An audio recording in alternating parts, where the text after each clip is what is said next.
Mustafa Fattori, a Libyan academic and award-winning journalist, now joins us from the Libyan capital, Tripoli, to help us understand this latest development. Thank you very much for joining us on the news.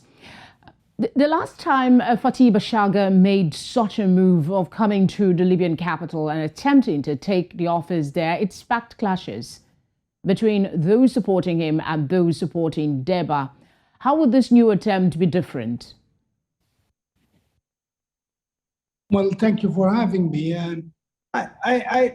It's very difficult really to say how different it will be. And if you ask me, how things are on the ground, I have been in Tripoli for the last 2 weeks, and there is a lot of mobilizations of armed groups around the capital, especially in the southern and eastern entrances to the capital.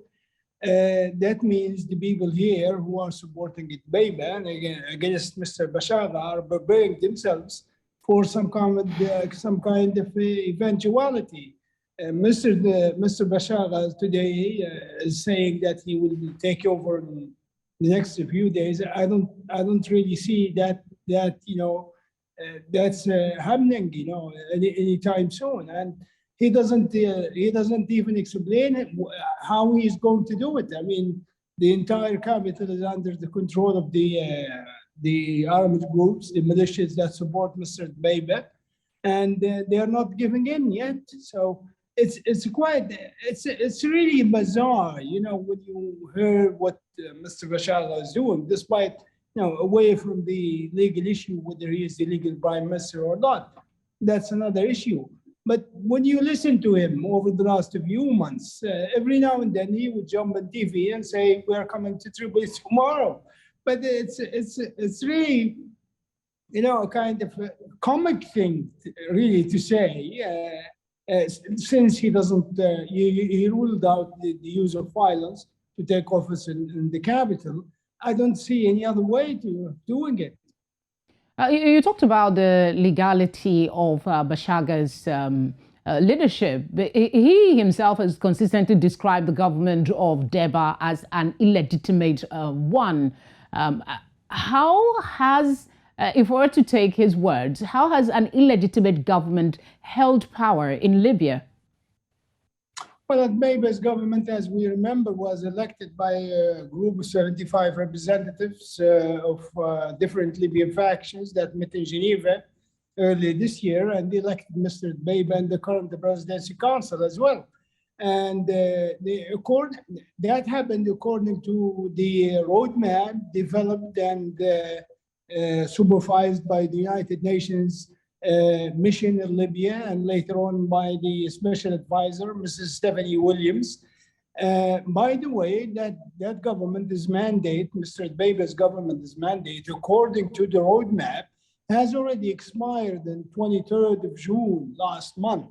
So legally speaking, Mr. Dbeiba should have backed and left the capital and left office and gave up power to Mr. Bashagha, who was legally elected and appointed by the parliament in Eastern Libya by the agreement of the majority of the members of parliament, something like 110 plus or 120, if I remember correctly. But that did not happen. So Bashagha, while he's claiming his own roadmap supported by the parliament, Mr. Dbeiba is still sticking with the roadmap developed by the United Nations, which had already expired last June, as I mentioned. The thing is, the five big powers who have a say in Libya is five, like the United States, the United Kingdom, France, Italy, Germany, as well as a couple of regional countries. They have already said in a joint statement about a month ago that they would prefer, well, they did not say it explicitly, but implicitly, that they would prefer to have Mr. Dbeiba continue until such a time when elections are held. So when will that happen? Nobody really knows for the time being. I mean, one has to ask, is there any end in sight to this political crisis? Well, it's quite difficult to predict things in Libya, but the only certainty I can be assured, can assure you of, and the public is that there will not be any round of violence and the way we saw it in 2019, 2020. But 2 years ago, when there was attack in the capital by Mr. Haftar's forces, it's very unlikely that such a thing will happen this time around.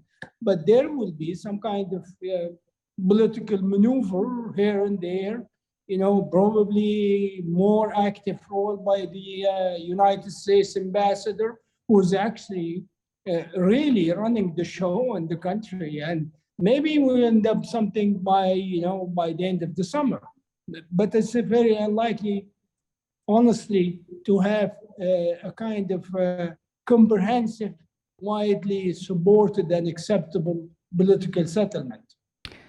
Well, quite unfortunate. Well, we thank you very much for your time on the news.